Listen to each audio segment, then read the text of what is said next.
kui oled sihikindel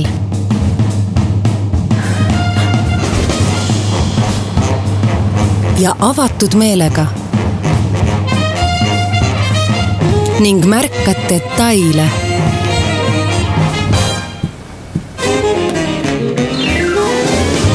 kui oled uudishimulik, hoolid homsest ja soovid õppida uusi oskusi.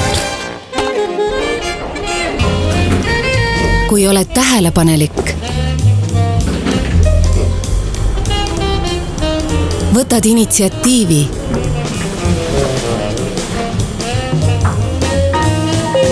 ja oled valmis muudatusi ellu viima. Kui see oled sina, siis me ei jõua ära oodata, et sinuga kohtuda.